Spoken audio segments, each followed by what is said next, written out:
नमो हरिहन्ताणं नमो सिद्धाणं नमो आयर्याणं नमो वज्रायाणं नमो लोये सौगसाहुणं जिन स्वानुभूति से गिरी मम स्वानुभूति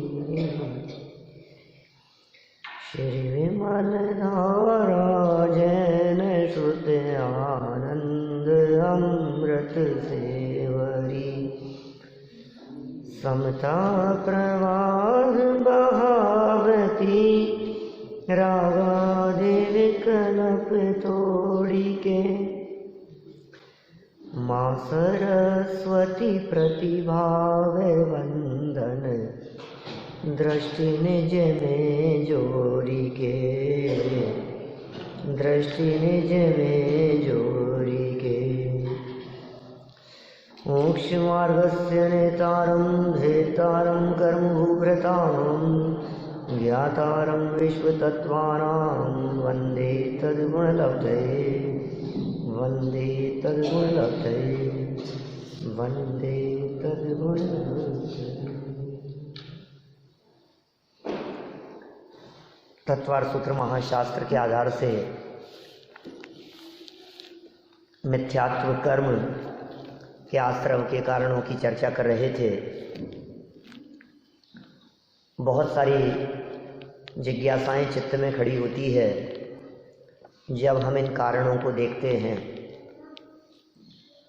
मूल सूत्र में उमा स्वामी आचार्य ने कहा, केवली श्रुत संघ धर्म देव अवर्णवादो दर्शन मोहस्य। केवली का, श्रुत का, संघ का, धर्म का और देव का, इनका अवर्णवाद वो दर्शन मोहनी कर्म के आश्रव का कारण है। सुबह भी काफ़ी चर्चाएं चली अपनी संदर्भ में। कुछ लोगों को ऐसा प्रश्न भी खड़ा हुआ कि भाई आप संघ के अवर्णवाद की बात करते हो और संघ का अवर्णवाद करते से दिखते हो। आप कह रहे हो कि संघ का अवर्णवाद नहीं होना चाहिए और आप उसका अवर्णवाद करते हुए दिखते हो हमारे को। आप ये कहते हो कि उनकी परीक्षा करो, उनका निर्णय करो। तुम होते कौन हो उनका निर्णय करने वाले? ऐसी बात लोग करते हैं। लोगों के मन में इस प्रकार की बातें आती है कि तुम साधारण से गृहस्थ, तुम क्या परीक्षा करोगे किसी मुनिराज के बारे में? जिन्होंने सब कुछ त्याग दिया है, जिनका त्याग तुमसे ज़्यादा है, जिनका ज्ञान तुमसे ज़्यादा है, जिनकी योग्यता तुमसे ज़्यादा है, जिनकी प्रतिष्ठा समाज में तुमसे ज़्यादा है, तुम उनकी क्या परीक्षा करोगे? तुमसे तो बहुत अच्छे हैं। लेकिन भाई हम आपको क्या बताएं, हम उस परंपरा से हैं जिस परंपरा में गुरु की ही नहीं, देव की भी परीक्षा के बिना उन्हें वंदन नहीं करते। आप कह रहे हो कि तुम मुनिराज की परीक्षा करोगे, कि सुनो हम मुनिराज की नहीं, हम तो परमात्मा की भी परीक्षा करेंगे। क्या? हम भगवान की भी परीक्षा करेंगे। हम परीक्षा के बिना तो भगवान को भी नमस्कार नहीं करते। ये मैं नहीं कह रहा हूँ, ये वचन समंत भद्राचार्य कह रहे हैं। तो कह रहे हैं देवागम नभो यान। मैं चर्चा को दूसरी दिशा नहीं देना चाहता, इसलिए उस प्रकरण को ज़्यादा विस्तार नहीं दूंगा। लेकिन वो ये कह रहे हैं कि हम देव को भी वंदन करेंगे तो बाह्य लक्षणों से वंदन नहीं करेंगे, हम परीक्षा करेंगे कि ये सच्चे देव हैं या नहीं है, ये परमात्मा नमस्कार करने योग्य हैं या नहीं है। तो जब हम परमात्मा की परीक्षा कर सकते हैं तो मैं नहीं समझता हूं कि गुरु की परीक्षा करने में कोई ऐतराज होगा। सवाल गुरु की परीक्षा का नहीं है, सवाल मेरे सम्यक दर्शन का है। आप समझ रहे? माने समझ लीजिए मुझे सम्यक दर्शन कैसे होगा, मुझे संसार से छूटना है, मुझे दुखों से मुक्ति चाहिए, मेरे भाव भ्रमण का अंत कैसे होगा, इसके लिए मुझे क्या करना चाहिए, ये निर्णय मेरा व्यक्तिगत निर्णय है। आप मेरे श्रद्धा के योग्य नहीं हैं ऐसा कह करके मैं आपका अपमान नहीं कर रहा हूं। क्या मेरी श्रद्धा कैसे सम्यक हो सकती है, उसके लिए प्रयासरत हूं। बात समझ में आ रही है? लोगों को ऐतराज इसलिए होता है कि आपने हमारी श्रद्धा के जो विषय थे उनका अपमान किया। हमने उनका अपमान नहीं किया भैया, हम कौन उनका अपमान करने वाले, हम तो किसी का अपमान नहीं करते। तो फिर आप उनको वंदन क्यों नहीं कर रहे हो? कि हम उनको वंदन इसलिए नहीं कर रहे कि मेरी श्रद्धा बिगड़ती है, मेरा मोक्ष मार्ग बिगड़ता है, मेरा भाव भ्रमण बढ़ता है, इसलिए मेरा मस्तक उनके आगे नहीं झुकता है। समझ में आ रही है बात? कि लोग तो फिर जैसे आप गुरु के संदर्भ में कह रहे हो, ऐसे अन्य मतावलंबी देव के संदर्भ में बात करते हैं। वो कहते हैं यार तुम हमारे भगवान को मानते नहीं हो, तुम अपमान करते हो हमारे भगवान का, अब क्या करो बोलो? अरे बचपन से मान लो वे हमारे अजैन दोस्त रहे हों, आज जब हम उनके मंदिर में नहीं कदम रखते हैं तो वो ये कहते हैं कि तुम हमारे भगवान का अपमान करते हो। अब हम क्या करें?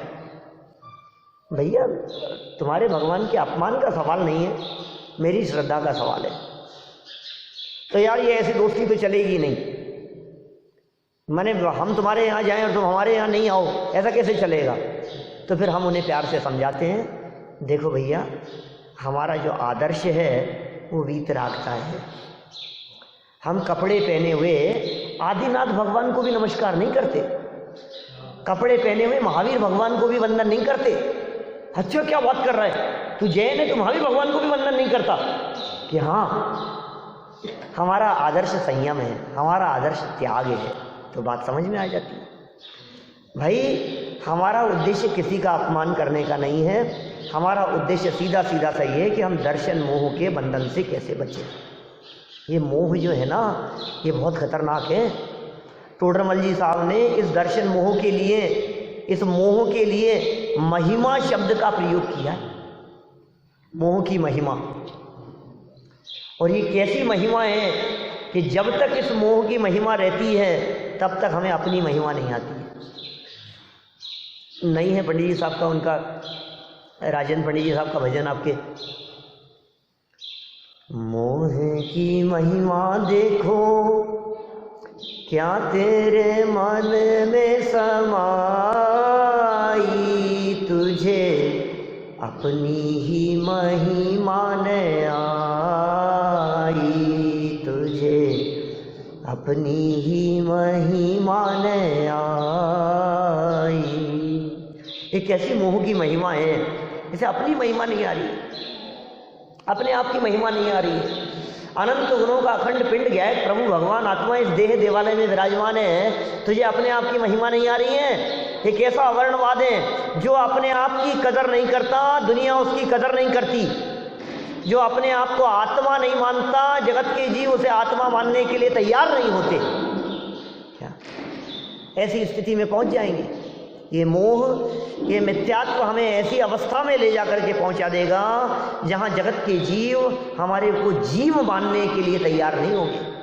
पृथ्वी काय में चला जाएगा, वनस्पति काय में चला जाएगा, जल काय में चला जाएगा। लोग कहेंगे हे ये थोड़ी ना जीव है, पत्थर है ये, तो ये जीव नहीं है। इसने मुझे जीव क्यों नहीं माना? क्योंकि मैंने अपने आप को जीव नहीं माना था। जीव समझो अपने आप को, प्रभु समझो अपने आप को। वो तीन लोक के नाथ परमात्मा अपनी दिव्य ध्वनि में तुझे परमात्मा देख रहे हैं।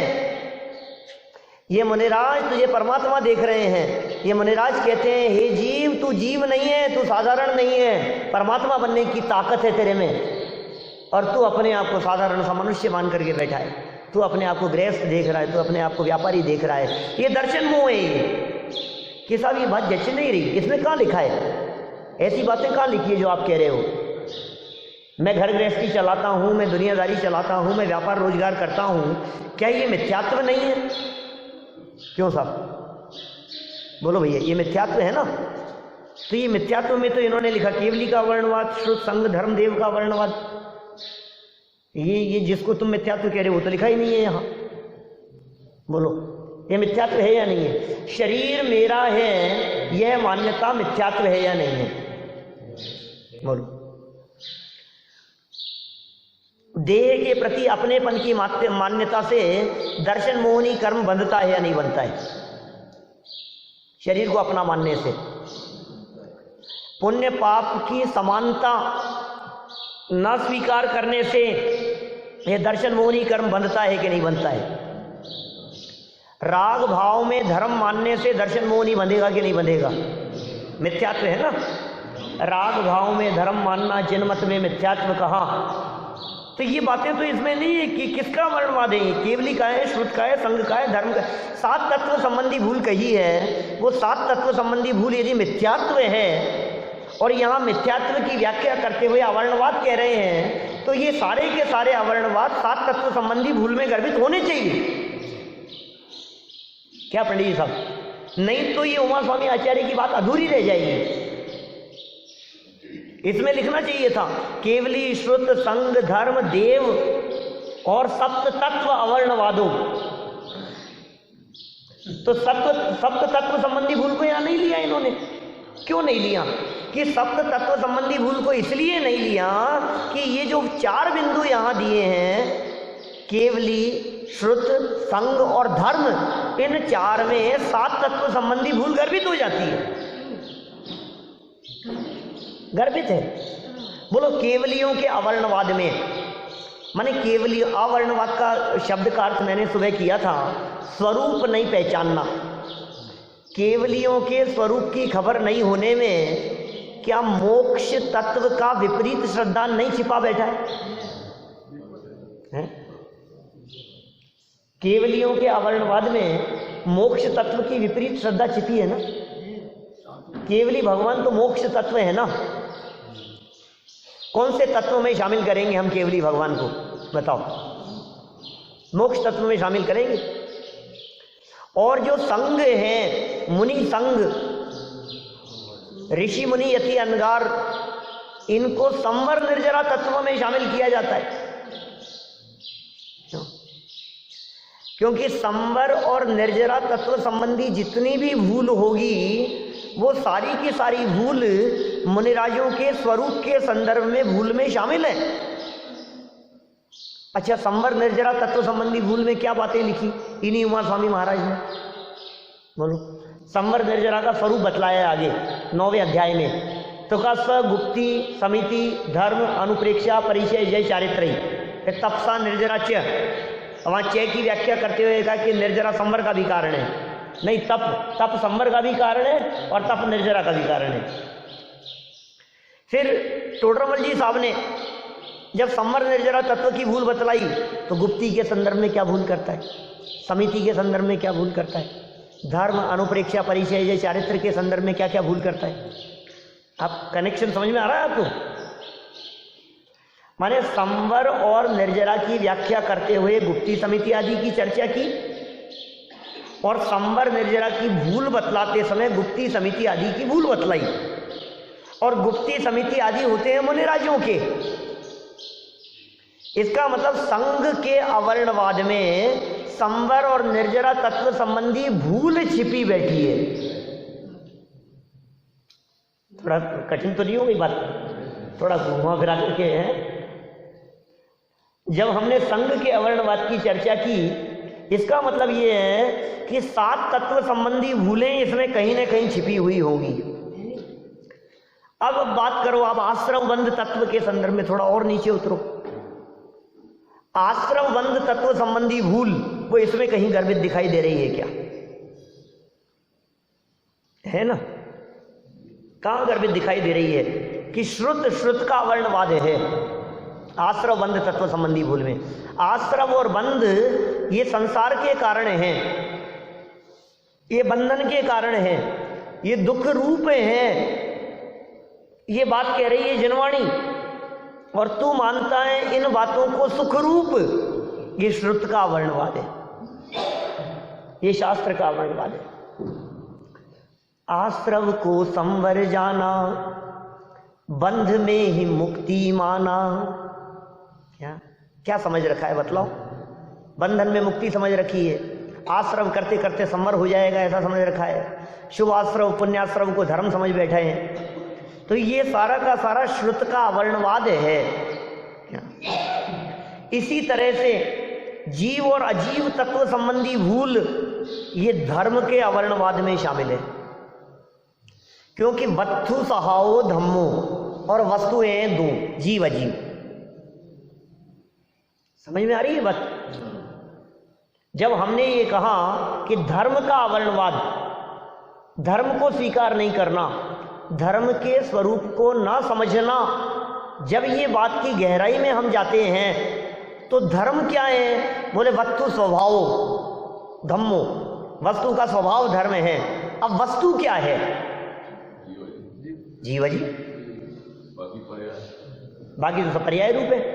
तो जीव अजीव है ना वस्तु, तो जीव अजीव के संदर्भ में जो भी भ्रांतियां होगी वो धर्म का अवर्णवाद है। जीव को अजीव समझ लेने की चर्चा हो, चाहे अजीव को जीव समझ लेने की चर्चा हो, ये सब अवर्णवाद है।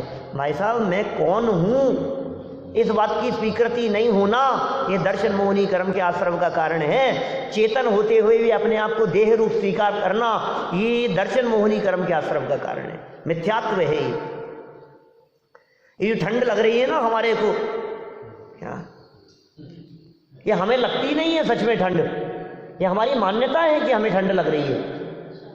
क्योंकि ठंड आत्मा को लग सके ऐसा आत्मा का कोई गुणधर्म नहीं है। आप थोड़ा ठंड की गहराई में जाकर के देखो तो आपको पता लगे कि वास्तव में ठंड नाम का तत्व है क्या। ये ठंड क्या चीज है? कि ठंड पर्याय है, स्पर्श गुण की पर्याय है। पुद्गल द्रव्य के मुख्य गुणों में स्पर्श गंध वर्ण और स्पर्श गुण के शीत नामक ये पर्याय, ये किसमें होती है? ये बोले स्पर्श गुण में होती है। स्पर्श गुण किसमें है? कि पुद्गल में है। कि तुम कौन हो? कि मैं चेतन हूं। कि तुम चेतन हो और लगती है तुम्हें ठंड। चेतन को ठंड लगेगी? पुद्गल मान रखा है अपने आप को, शरीर रूप मान रखा है अपने आप को, देह रूप मान रखा है अपने आप को, इसलिए ठंड ठंड करता रहता है। ये ठंड का काम ही नहीं है। यदि अपने आप को देह से भिन्न अनुभव करे तो फिर ठंड का क्या काम? मतलब जिसे ठंड लगती है वो मैं नहीं हूं, और जो मैं हूं उसे ठंड लगती नहीं है। अब तकलीफ कहां हो रही है? तकलीफ सारी मान्यता में हो रही है। सारा झगड़ा यहां हो रहा है कि इसकी मान्यता सुधरनी चाहिए। अब मान्यता तो सुधारता नहीं है और भेष सुधारता है। कपड़े बदल लेता है, चादरा ओढ़ लेता है कि कपड़े उतार देता है। बोलो, बाहरी भेष बदल लिया हमने, बदलनी थी मान्यता और बदल लिया भेष। उससे क्या होगा? ये अभिप्राय बदलने की चर्चा चल रही है यहाँ। ये कह रहे हैं ये मिथ्यात्व किसका नाम है?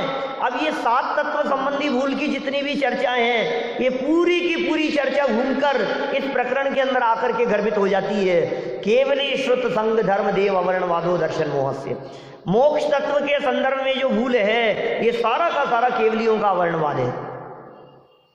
अब मोक्ष के संदर्भ में जितनी भी भूल है, इंद्रलोक थान को अजाने लोग कहे मोक्ष, ये मोक्ष तत्व के संदर्भ में भूल है। इंद्रलोक स्थान को हमने समझ लिया कि ये मोक्ष है, यही तो है, केवली ऐसे ही तो होते हैं। इसमें तो बहुत विस्तार से चर्चा की है। राम जी भाई की टीका है ना ये, तो एक्चुअल में क्या है, वो युग अलग प्रकार का था, गुरुदेव के समय वाला युग। तो उस समय में बहुत चोट मारी अन्य मतावलंबियों के ऊपर, केवली कमलाहार वगैरह की प्रवृत्तियों के ऊपर। लेकिन यहाँ तो अपने इस तरह की कोई प्रवृत्तियां है नहीं। कोई व्यक्ति ऐसा माने कि केवली भगवान के आहार होता है, केवली भगवान भोजन ग्रहण करते हैं, केवली भगवान कुछ न कुछ तो खाते होंगे, केवली भगवान की भी परिचय होती है, क्षुधा परिचय है, एकादश जिन्हें 11 परिचय केवली भगवान के कही गई है, तो उनकी भी परिचय होती है केवली भगवान के भी। तो एकादश जिन्हें सिद्धांत में कही है, फिर कौन कौन सी है कि साहब उसमें क्षुधा नाम की परिचय भी कही है। 11 परिचयों में वेदनी जन्य है ना पूरी की पूरी, तो ये सब केवलियों की होती है।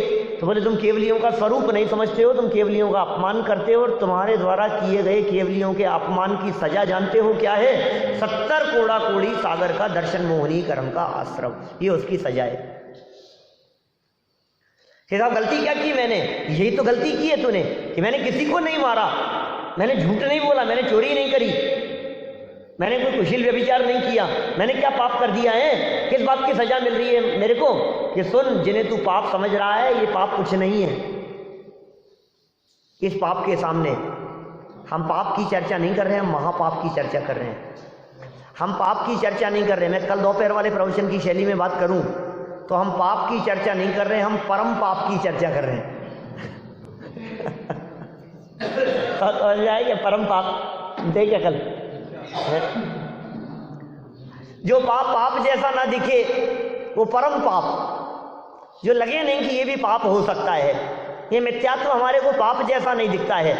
बाहर में कुछ नहीं कर रहे हैं, शांति से बैठे हुए हैं, एक चदरा ओढ़ रखा है वो लोग, और ये महापापी, हमने क्या किया है? घेरे महापापी, हमने क्या महापाप किया? भोजन अच्छा करने की यदि हमारी भावना है तो इसमें क्या महापाप हो गया? कि सुन, ये जो देह के प्रति तन्मयता का भाव है ना, ये पाप नहीं महापाप है। ये सबसे पहले नंबर पर टूटना चाहिए। कि साहब हिंसादी पाप, अरे हिंसादी पापों से निवृत्ति तो 6-7वें गुणस्थान में होती है, अभी तो 4थे की बात कर रहे हैं। कि साहब हिंसा करते करते, झूठ बोलते हुए, चोरी कुशील व्यभिचार, देखो सप्त व्यसन जैसे महापाप तो नहीं होंगे सम्यक दृष्टि की भूमिका में, लेकिन हिंसादी जो 5 पाप कहे हैं, इसका इन 5 पापों का आंशिक त्यागी है पंचम गुणस्थानवर्ती भी, और 4थे वाला तो अविरति है अभी। हम उस पाप की चर्चा कर रहे हैं जो पाप रहे तो सम्यक दर्शन नहीं हो सकता। कदाचित स्थावर जीवों की विराधना हो तो धर्म हो सकता है, कदाचित वनस्पति आदि का सेवन करे, कदाचित हरी फूल पत्ती आदि खाए तो 4था गुणस्थान संभव है। लेकिन ये जो देह के प्रति अपनेपन की बुद्धि, या धन में सुख है, या पंचेंद्रीय विषयों में सुख है, ये बुद्धि इतना बड़ा पाप है कि इसके बने रहते हुए पहले गुणस्थान से 4था गुणस्थान हो सकता नहीं। बोलो कौन सा ज्यादा बड़ा पाप है ये बताओ? मैं पैसा कमाता हूं, मैं बिजनेस व्यापार करता हूं, ये बड़ा पाप है, या एक चींटी मेरे माध्यम से मर गई ये बड़ा पाप है? बोलो, मैं पैसा कमा सकता हूं ये बड़ा पाप है, यहां ये कह रहे हैं। अब ये बात गले उतरे।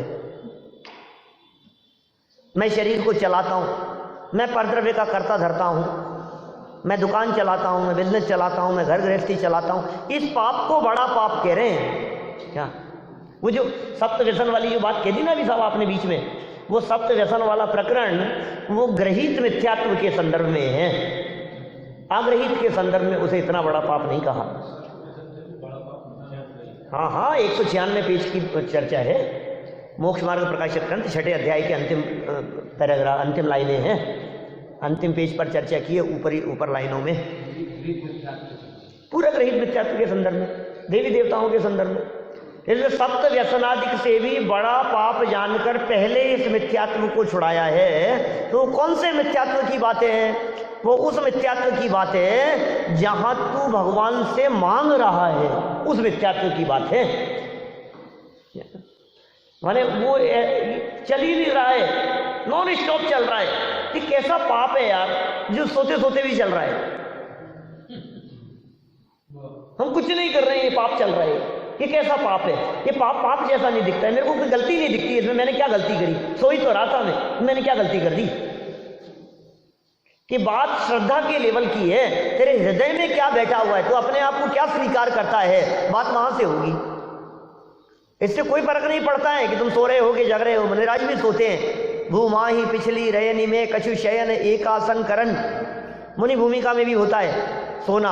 और मुनि भूमिका की क्या बात करें, पंचम गुणस्थान वर्ती तो बहुत सोता है ना, और चौथे गुणस्थान वर्ती तो अच्छी नींद लेता है 8 घंटे की।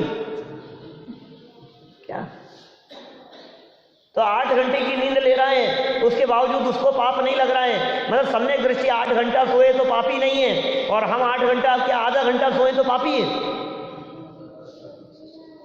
ये सवाल सोने जगने का नहीं है बापू, सवाल तो ये कि तू अपने आप को मानता क्या है, मानता क्या है। ये जो अवर्णवाद है, ये जो अपमान है, ये केवलियों का अपमान, केवलियों की वाणी का अपमान, केवली भगवान जो बात पुकार पुकार करके कह रहे हैं उस बात की अस्वीकृति, ये उनकी विराधना है, ये उनका अपमान है। घर में बड़े बुजुर्गों की बात को मानता नहीं है तो तुरंत कह देना नहीं अपमान कर रहा है। नहीं बेटा, ऐसे ऐसे जवाब नहीं देते। ये जो कह रहे हैं उसको मानते हैं, पलट करके जवाब नहीं देते। जो जो कहें उसको मानो, बड़ों की आज्ञा में चलो, बड़ों के निर्देशन में चलो। तो बड़ों के निर्देशन में चलने की तो कह रहा है, तो ये 3 लोग के नाथ ये कितने बड़े हैं इसका अंदाजा है? ये कितने बड़े हैं? तो बहुत बड़े हैं ना ये, तो इनसे बड़ा तो कोई नहीं है ना इस लोक में। तो सबसे बड़े व्यक्ति कोई आदेश देवे और फिर स्वीकार नहीं करे। बोलो अभी अभी आपको मोदी जी फोन करके ये कह देवे कि भैया तुम्हें प्रवचन में जाना है, तो नहीं जाना पड़ेगा यार, उनका फोन आया है, ऐसा लगता है हमारे को। नहीं, उन्होंने कहा है ये काम, तो सारे काम छोड़ करके पहले उनका कहना मानता है। तो हम ये कह रहे हैं सारे काम छोड़ करके केवलियों का कहना नहीं माने। ये क्या कह रहे हैं? इसलिए गुरुदेव 17वीं 18वीं गाथा में, नेहरू जी के प्रवचनों में बार बार कहते हैं, पहले में पहले यदि कोई काम करना है तो तू आत्मा को जान। पहले में पहले, इससे पहले कोई काम नहीं कि साहब पहले पूजा तो कर, अरे कुछ पूजा नहीं, पहले में पहले आत्मा को जान। ये सम्मान है कि साहब पूजा छोड़ करके आत्मा को जानने की कह रहे हो कि हाँ, आत्मा को जानने में परमात्मा का सम्मान है, और पूजा करने में अटके रहने पर ये परमात्मा कह रहे हैं कि तो हमारी आदेश की अवहेलना करता है, विराधना करता है। तो पूजा करने का निषेध नहीं कर रहा हूं, ध्यान रखना। पूजा करने में अटके रहने पर ये कह रहे हैं, अटकना नहीं। यदि तू पूजा करने में अटका रहा, अरे सुन, यदि तेरे दादाजी ये कह रहे हैं कि बेटा 1 गिलास पानी पिलाना, और तो उनके पांव दबाने में ही लगा रहा, और फिर उन्होंने कहा कि पानी पिलाना, कि दादाजी पांव तो दबा लेने दो। क्या? अरे मुझे प्यास लग रही है, कि मैं तो पांव दबा रहा हूं आपके। बोलो सम्मान है कि अपमान है? कहना तो मान नहीं रहा है, सुन नहीं रहा है। हम जो कह रहे हैं उस बात को स्वीकार नहीं कर रहा है कि नहीं आप ही की सेवा कर रहा हूं, लेकिन मैं जो कह रहा हूं वो नहीं मान रहा है ना। तू जो सेवा कर रहा है वो तेरे मन माफिक कर रहा है। तुझे नाचने में मजा आता है, तुझे चंवर हिलाने में मजा आता है, तुझे म्यूजिक में मजा आता है, तुझे संगीत में मजा आता है, तेरे को कर्णेंद्री का विषय है, तेरे को उसमें मजा आ रहा है, इसलिए तू उसमें लगा हुआ है। और हम तुझे उससे हटाकर तेरे स्वरूप में ले जाना चाहते हैं। हम तुझे सच्चे सुख का मार्ग बता रहे हैं, तू टेम्परेरी आनंद में अटका हुआ है। बोल, तू कहना मान नहीं रहा है, और क्या करें? और तू यदि कहना नहीं मानेगा तो तुझे परमानेंट सुख नहीं मिलेगा। ये थोड़ी बहुत देर का आनंद आ गया, बस ठीक है, 2 दिन का आयोजन बना लो, फिर चलो अपने अपने घर। फिर क्या है? क्यों? ये आ गए प्रीतिंकर जी हमारे ललितपुर ले जाने के लिए। अभी यहाँ का वार्षिकोत्सव हुआ, फिर वहाँ का वार्षिकोत्सव होगा। उत्सव ही उत्सव मनाते रहो। अरे परिणति अपने स्वभाव की तरफ आए, उसका नाम उत्सव है। बाहर में उत्सव नहीं होते, भीड़ इकट्ठी करने का नाम उत्सव नहीं है। सारे जगत में भीड़ इकट्ठी करने को उत्सव समझा जाता है। और हमारे ये वितरागी संत और केवली परमात्मा ये कह रहे हैं कि उत्सव समूह में नहीं होते, उत्सव एकांत में होते हैं, उत्सव अकेले में होते। हमने नाम दे दिया उसको, उसका ऐतराज नहीं है, ठीक है ना। नहीं, असली उत्सव क्या होगा? जब हमारी परिणति में वीतरागी सर्वज्ञ परमात्माओं द्वारा कही गई बात अंदर में उतरेगी तो केवलियों का सम्मान होगा। जब उनका वास्तविक सम्मान होगा तो इसका अर्थ यह उनकी वीराधना नहीं होगी, और जब उनकी वीराधना नहीं होगी तो दर्शन मोहनी कर्म का आश्रव नहीं होगा, क्योंकि दर्शन मोहनी कर्म का आश्रव उनकी वीराधना से हो रहा है।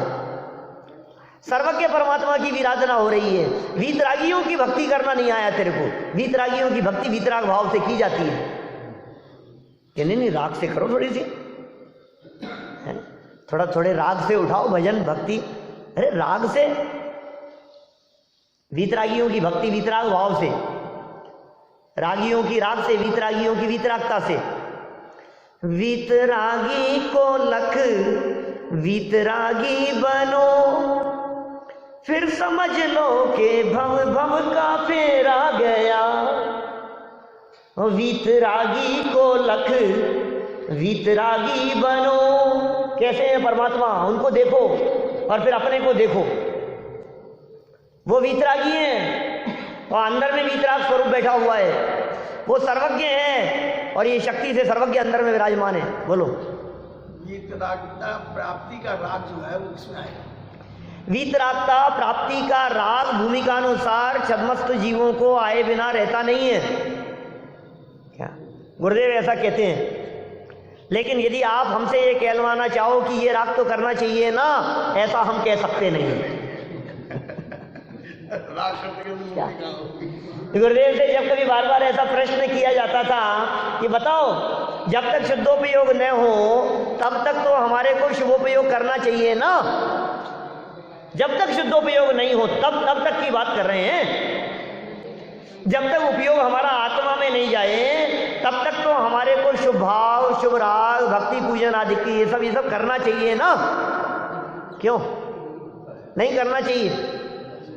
कि जब तक शुद्धोपयोग ना हो, जब तक उपयोग अपने स्वभाव में लीन ना हो, तब तक ज्ञानियों को भी जिनेंद्र देव की भक्ति का राग आए बिना रहता नहीं है।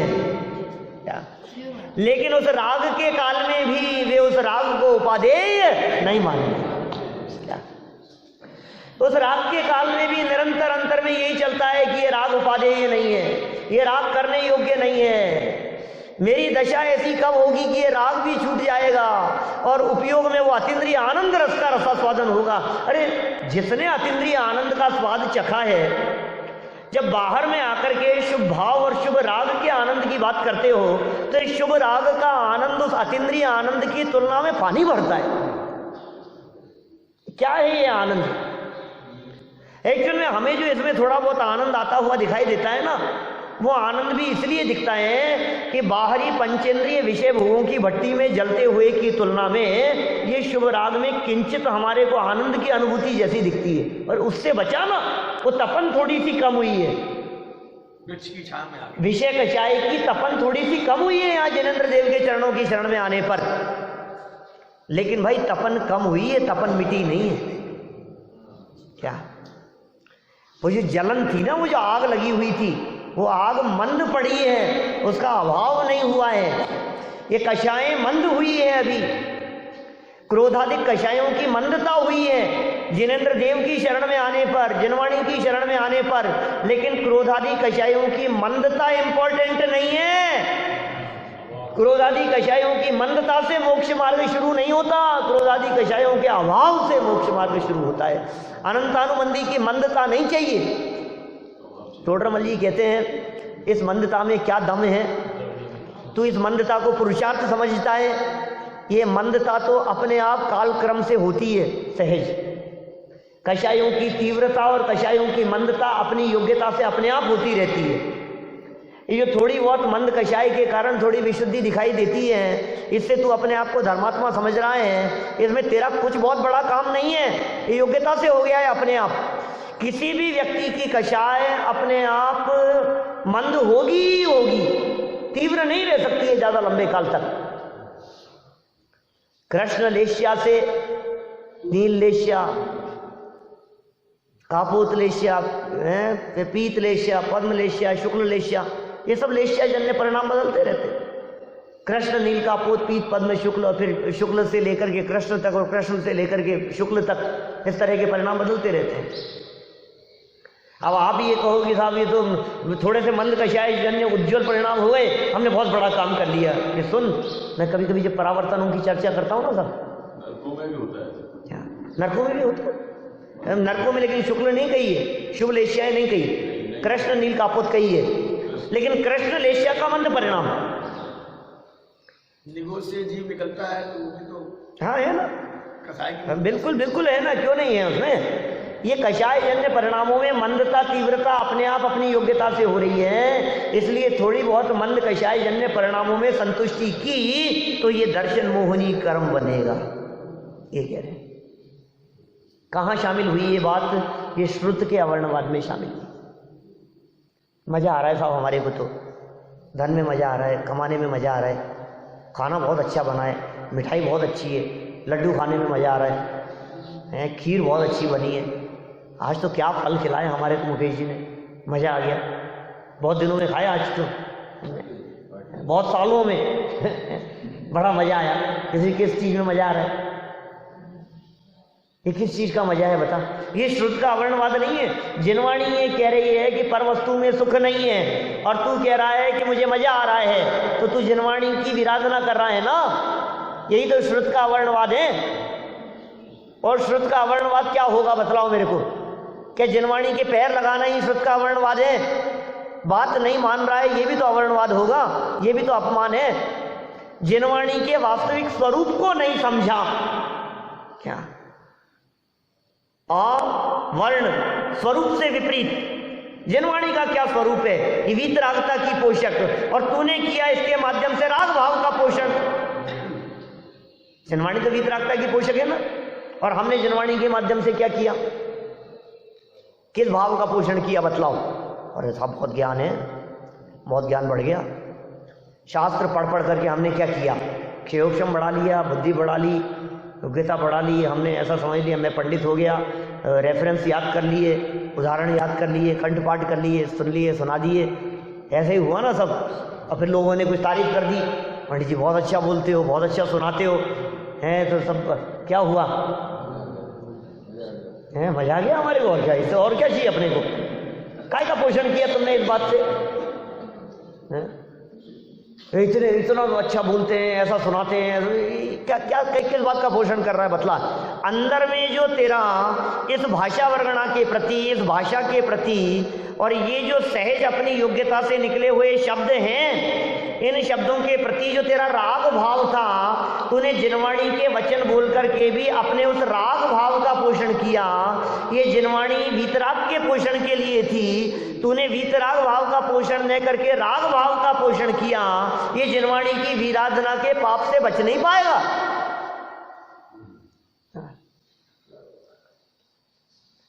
वो नहीं चलता था ऐसा वाक्य। इस जीव ने आज तक अनादि काल से इस जिनवाणी के माध्यम से वृत्ति आकारे आज्ञा का पालन तो अनंत बार किया, लेकिन आज्ञा आकारे वृत्ति का पालन आज तक कभी नहीं किया। सुना होगा? अपनी वृत्ति के अनुसार आज्ञा का पालन। देख लो अब क्या हो रहा है पूरे समाज में। आप जिनवाणी पढ़ेंगे तो आप इसमें से क्या निकालेंगे? और जो व्यक्ति आपकी बात का विरोध करेगा वो भी उसी ग्रंथ का प्रमाण देगा। क्या? आप उसकी बात का खंडन करने के लिए उसी ग्रंथ की गाथाओं का प्रमाण देंगे, और वो आपकी बात को काटने के लिए उसी ग्रंथ की बात का प्रमाण देगा। ये क्या हो रहा है? ये समझ में नहीं आ रहा है। इसका मतलब ये है कि हम जिनवाणी को पढ़ते तो हैं, लेकिन अपनी अपनी वृत्ति के अनुसार पढ़ते हैं, अपनी प्रवृत्ति के अनुसार पढ़ते हैं। हम जिनवाणी में से वही पढ़ते हैं जो हमें पढ़ना है। हम जिनवाणी को पढ़ करके भी वही समझते हैं जो हमने समझ रखा है। यहां से भी वही गाथाएं चुनेंगे, यहां से भी वही चर्चाएं उठाएंगे। थोड़ी बहुत ज्यादा चरणानुयोग की चर्चाएं आ जाएं, क्योंकि ये तो जड़ की क्रिया है, इसमें क्या दम है? तुम चरणानुयोग को उड़ाने की बात कर रहे हो, इसे जड़ की क्रिया कह करके चरणानुयोग को उड़ाने की बात कर रहे हो। अरे नहीं साहब, इसमें क्या है? इसमें कोई दम तो है नहीं। इसमें क्या दम है? कि सुन, तेरे को शोभा नहीं देता है, इसमें क्या दम है? क्या पूजन वूजन में लगे रहते, इसमें क्या दम है? सुन, प्रतिदिन पूजन करने वाले की जबान से यदि ये बात निकले कि पूजन करने में धर्म नहीं है, तब तो शोभास्पद बात है। और तू जिनेंद्र देव की पूजन तो करता नहीं है और कहे जिनेंद्र देव की पूजन करने में धर्म नहीं है, ये तुझे शोभा नहीं देता। क्या ये गुरुदेव के मुख से ये बातें शोभा देती थी? क्या षट आवश्यकों में से एक आवश्यक की कमी गुरुदेव के जीवन में नहीं दिखाई देती। देव पूजा, गुरुपास्ती, स्वाध्याय, संयम, तप, दान, ये सब गुरुदेव के जीवन में क्या भरपूर मात्रा में दिखाई देते हैं। तब जाकर के गुरुदेव जब बोलते हैं अंदर से ये बात कि ये षट आवश्यक धर्म नहीं है तो शोभा देता है। और यहाँ तो 6 में से एक का ठिकाना नहीं है और फिर कहें हम ये जड़ की क्रिया है, इसमें धर्म नहीं है। गुरुदेव के शिष्य कहलाने के योग्य नहीं है। क्या साहब क्या बोल रहे हैं, बतलाएं आप क्या कह रहे हैं? हमने कहा गुरुदेव कहते एक आवश्यक, एक ही आवश्यक, वो नियम सार की शैली, नियम सार की शैली, एक ही आवश्यक है। अवश्य कह करके पुकारा वहां, माने जहां किसी क्रिया में परतंत्रता हो वहां उसके वश हो गया, और जहां देहादिक किसी भी क्रिया के वश ना है, अवश्य, उसका नाम आवश्यक है। उसे आवश्यक कह करके पुकारा है। भाई ये तो केवलियों की वाणी है, ये श्रुत है। देखो एक एक की चर्चा करें अपन। कितने शब्द दिए हैं यहाँ? 5 शब्द दिए हैं। हमें अपनी भूल सुधारनी है। परमात्मा के संदर्भ में किसी तरह की कोई गलतफहमी हमारे दिमाग में रह जाए तो उस भूल को सुधारो। बाहरी शरीर की क्रिया से भी और अंदर मान्यता से भी। बाह्य आचरण में निर्मल और पवित्र होना चाहिए, अंदर की मान्यता भी सुधरनी चाहिए। माने हमारी सोच में, हमारे चिंतन में भी किसी तरह की विराधना नहीं होनी चाहिए, और देहाश्रित किसी भी प्रकार की क्रियाओं से भी जिनेंद्र देव की विराधना नहीं होनी चाहिए। देहाश्रित क्रियाओं की चर्चा तो कल से कर रहे हैं, 3, 4, चौथा प्रवचन है ना ये भी। देहाश्रित क्रियाओं में कहाँ कहाँ गड़बड़ी होने की संभावना है। कपड़े पहने कर लिए, प्रक्षाल कर लिए, कुछ भी कर लिया, छू दिया, गर्भगृह में प्रवेश कर गए, वेदी को छू दिया, और जितनी बातें हैं उन सारी बातों में सावधानी लगाना। विराधना हो रही है उनकी, और विराधना नहीं हो भैया, सावधान रहना। बड़े पंडित जी तो बहुत बोलते हैं इस संबंध में, तो उनका तो जीवन बड़ा अलग तरह का है। माने वो तो थोड़ी बहुत भी विराधना बर्दाश्त नहीं है, इतनी विराधना भी बर्दाश्त नहीं है कि कोई व्यक्ति प्रवचन सुनने के लिए 5 मिनट देरी से आए। क्या तुम्हें तो किसकी श्रुत की विराधना समझ में नहीं आ रही है? दर्शन मोहनी, तुम्हें ये जनवाणी माँ के प्रति बहुमान का भाव नहीं है? ये माँ तुम्हारे लिए इंतजार करती रहेगी, तुम्हें इसके लिए इंतजार करो। बताओ क्या होना चाहिए? हमारी मीटिंग है, मोदी जी याद आते हैं मेरे को बार बार में, 5 मिनट की मीटिंग है उनके साथ में, तो बोलो हम उनके लिए इंतजार करें कि वो इंतजार करें कि आए नहीं यार, टाइम दिया था यार, आए नहीं यार, आए नहीं, वो हमारे लिए इंतजार करें। यहाँ तो लोग भगवान को भी इंतजार करा देते हैं, पूजन में भी इंतजार करा देते हैं, पक्षाल में इंतजार करा देते हैं, और पक्षाल में भी करते करते रोक लेते हैं कि नहीं अभी वो और आ रहे हैं, वो और आ रहे हैं पीछे से, रोक लो रोक लो। भगवान का इंतजार चल रहा है। गजब हो गई भाई, कैसी विराधना हो रही है। तो उन्हें एक्चुअल में सबसे बड़ी समस्या ये है कि जो वेदी पर विराजमान है वो हमें भगवान महसूस नहीं होते, ये है समस्या। अंदर से ये बात फीलिंग में नहीं आती है कि हम किनके सामने बैठे हुए हैं।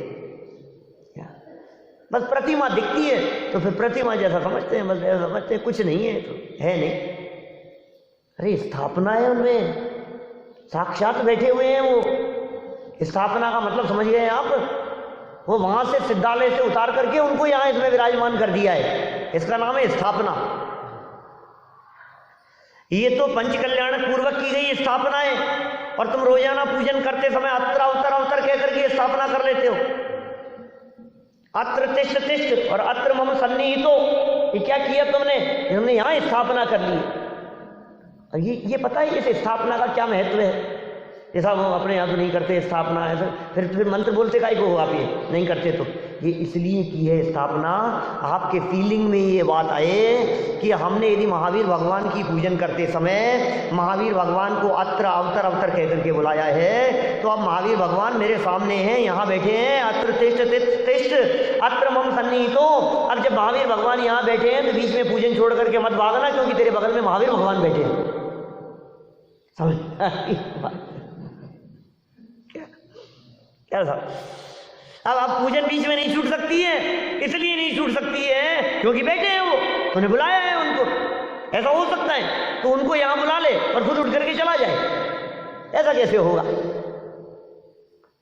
अब हमने सिद्धों को यहां बुला लिया, आते नहीं है कोई सिद्ध परमात्मा, आने जाने का इस तरह का कोई व्यवहार नहीं है क्या? या आने जाने का व्यवहार ज़्यादा अच्छा भी नहीं है, ये आने जाने के व्यवहार में तो उलझन ही ज़्यादा होती है। तो सिद्ध भगवान तो व्यवहारातीत हो गए हैं। हमारी मान्यता अभिप्राय में, चिंतन में ये बात आनी चाहिए कि वे यहाँ आ गए हैं, अब उनकी विराधना नहीं होगी। इसलिए पूजन करते समय अब हमारे को कोई दूसरा नहीं दिखेगा। प्रभु तेरे मेरे अंतर को, अब अंतर ही नहीं दिख रहा है, आपके और मेरे बीच में कोई है ही नहीं, ये अंतर तोड़ना है। देखो क्या क्या बातें कही। केवली हो गए श्रुत, केवलियों में हमने मोक्ष तत्व संबंधी भूल को शामिल किया केवली के अवर्णवाद में। श्रुत में क्या बात शामिल की? आश्रव और बंध। माने जितनी चर्चा पुण्य पाप के संदर्भ में होगी, शुभ भाव को धर्म मानने के संदर्भ में होगी, राग भाव अच्छा है, शुभ भाव धर्म है, अरे नहीं नहीं साहब आखिर भला तो है ही ना, आखिर उससे तो अच्छा ही है ना। अच्छा बतलाओ, ये टीवी देखना अच्छा है, दूरदर्शन अच्छा है कि देवदर्शन अच्छा है? बोलो। देवदर्शन अच्छा है ना? देवदर्शन अच्छा होगा तो आत्मदर्शन को अच्छा नहीं समझ रहा है, इसका मतलब देवदर्शन सच में तब कहलाएगा जब देवदर्शन करते हुए निज दर्शन करने की भावना हो, तो देवदर्शन सच्चा। क्या ट्रेन पकड़ना उसके लिए सच्चा है जिसके हृदय में ट्रेन से उतरने की भावना हो। जिसका लक्ष्य उतरने का नहीं हो, वो ट्रेन पकड़ करके भी उसको पता नहीं कहां पहुंचेगा, अरे भटक जाएगा कहीं इधर उधर, न मालूम कहां पहुंच जाएगा। जहां पहुंचना है तो जिनेंद्र देव के दर्शन किस लिए? दर्शन के लिए नहीं। अच्छा दर्पण किस लिए देखते हैं? दर्पण किस लिए देखते हैं? मिरर किस लिए देखते हैं? मतलब आईना किस लिए देखते हैं? आईना देखने के लिए कि चेहरा देखने के लिए? आईने में आईना देखते हो कि चेहरा देखते हो? चेहरा देखते हो तो आईना नहीं देखते हो? आईना में दिखता है। क्या देखते हो? देखते हो आईना? सच में आईने के सामने जाकर के खड़े जरूर होते हैं, लेकिन आईना देखने का प्रयोजन होता ही नहीं है। अपना चेहरा देखते हैं। इसी तरह से जिनेंद्र देव के दर्शन करते समय जिनेंद्र देव ना दिखे, जिनेंद्र देव के दर्शन करते समय आज अद्भुत छवि निज निहारी। बड़े पंडित जी की रचनाएं बड़ी गजब की है। जिनेंद्र देव की छवि को देख करके जिन्हें देखते सहज दिखता, बोलो उनको देखने से क्या दिखता है आपको? सबसे सुंदर आत्मस्वरूप। और यदि वो नहीं दिखता है इसका मतलब आपने देखा ही नहीं। आपको यदि अपना चेहरा नहीं दिखा इसका मतलब आपने दर्पण को नहीं देखा। हमने कहा दर्पण देख कर क्या होगी? देखा है कि क्या देख कर के आए कि सही जगह पर लगा हुआ है, अच्छा है, बहुत सुंदर है, महंगा होगा, कोई डेढ़ दो फीट के आसपास का है, कितने का होगा? देखा है हम उसको अच्छे से।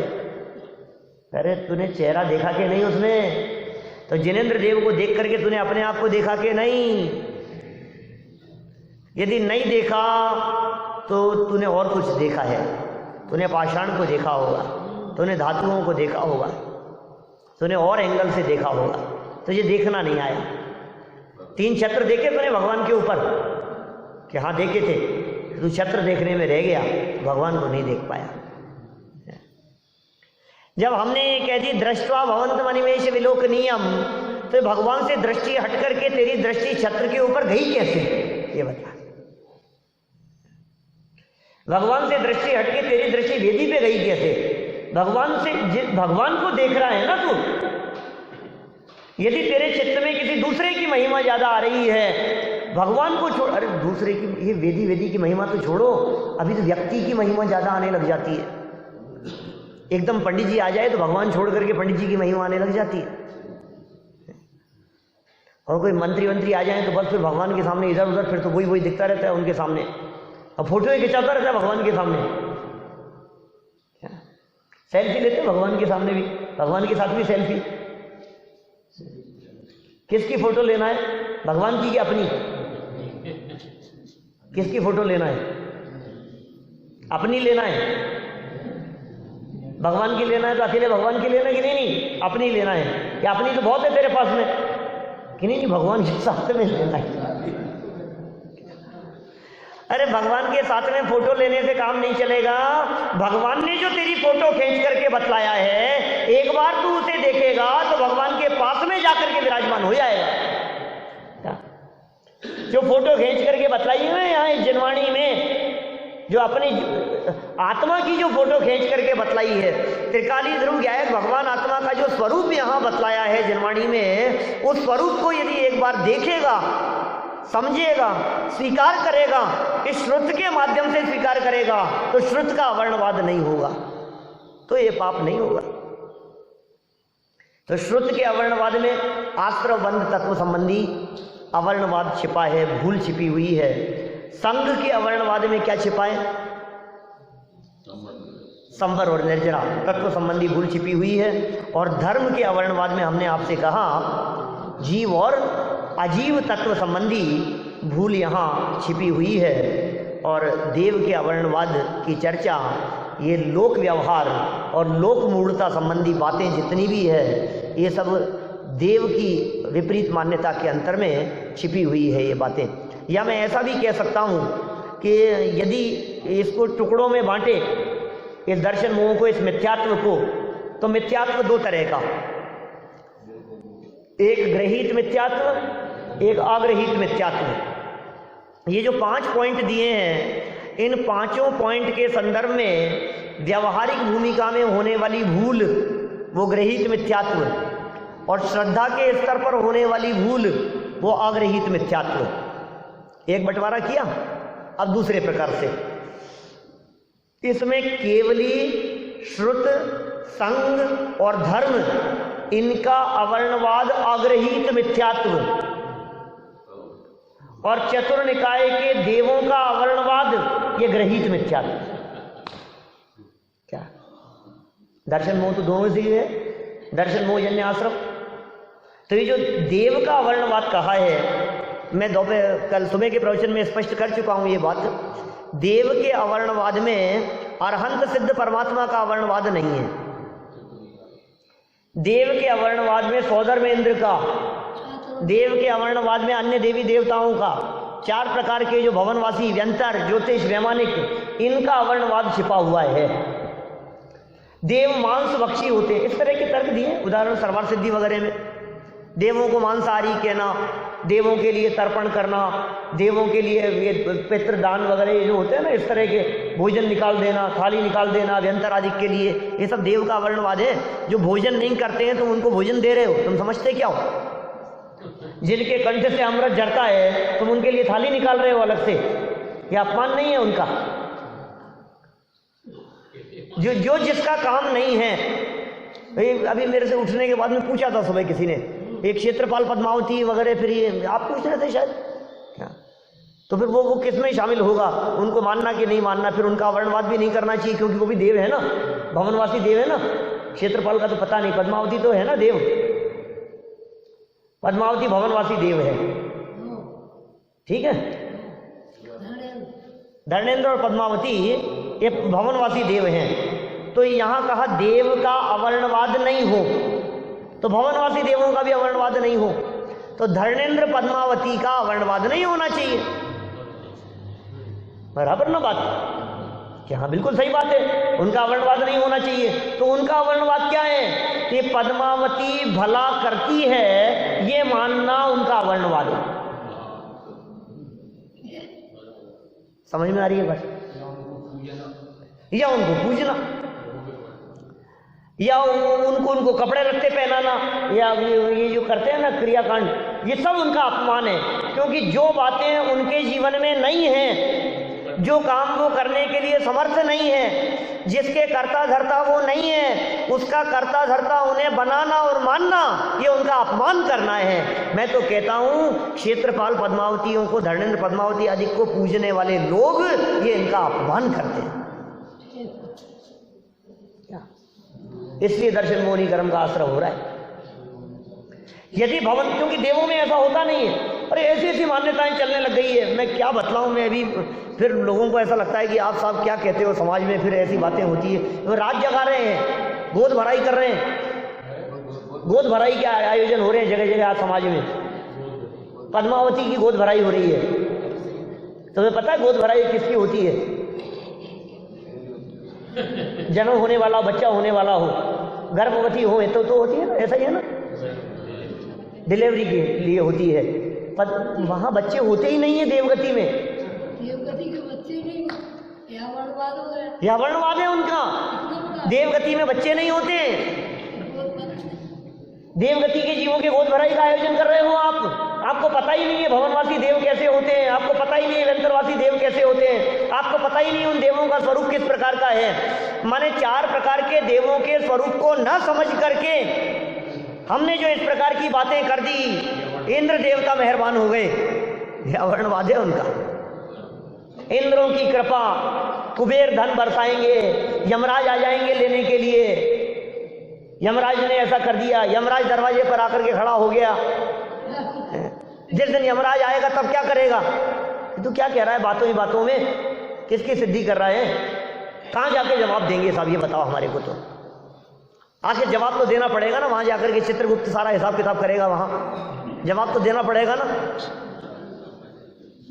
दर्शन मुंह है, ये कह रहे हैं यहाँ उमा स्वामी आचार्य, ये मिथ्यात्व है, ये कैसी कैसी मान्यताएं बैठी हुई है। हम उन्हें स्कूल बातों की चर्चा नहीं कर रहे, वो तो सब बाउंड्री के बाहर वाली बातें हैं, है ना। हम तो हमारे हृदय में जो मान्यता बैठी हुई है, देह के प्रति एकत्व बुद्धि की जो मान्यता बैठी हुई है, जीव और अजीव तत्व का स्वरूप न समझने के कारण जो धर्म के संबंध में अवर्णवाद निरंतर चल रहा है, वो दर्शन मोहनी कर्म के आश्रम का कारण है। उससे बचने की चर्चा चल रही है, उसके ऊपर चोट मारी है गुरुदेव ने 45 वर्षों तक।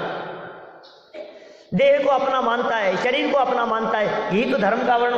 धर्म के नाम पर जो कुछ भी कर रहा है, ये धर्म का वर्णवाद है। धर्म के नाम पर धर्म कर रहा हूं मैं, धर्म कर रहा हूं मैं, जिस व्यक्ति से पूछे मैं धर्म कर रहा हूं साहब, बहुत धर्म कर लिया हमने।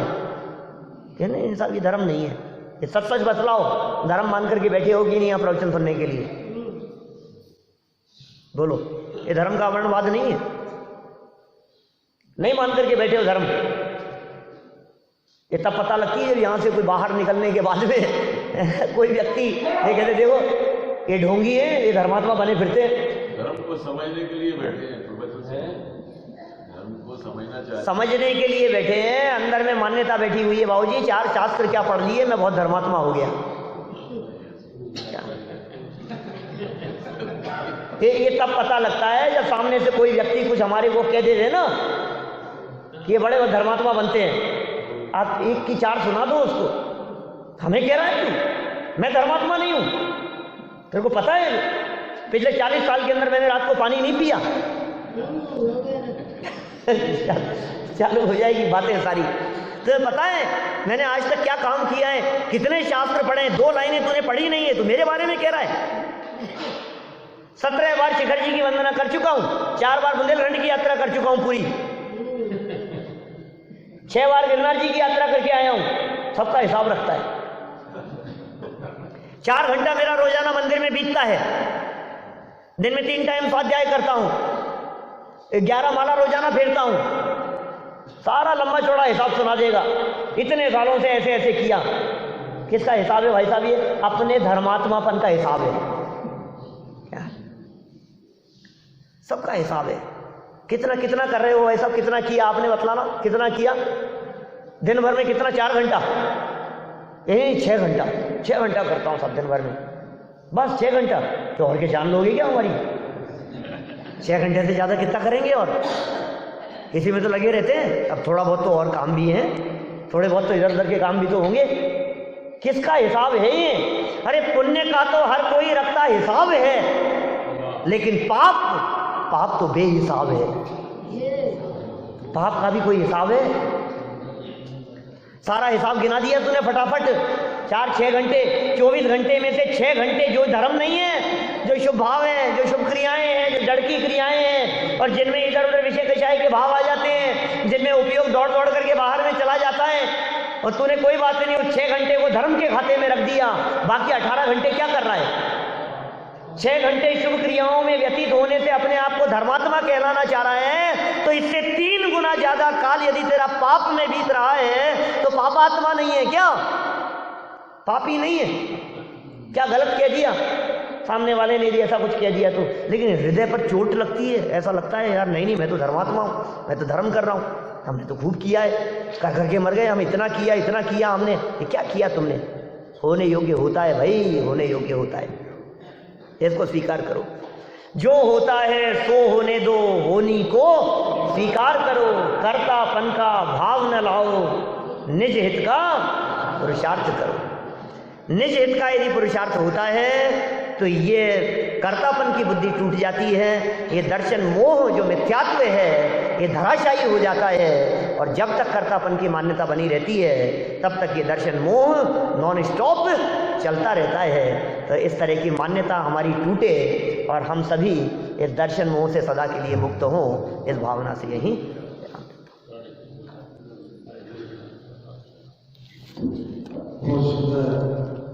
हमारे डॉक्टर संजीव जी अंतिम व्याख्यान आज से हमको 8:30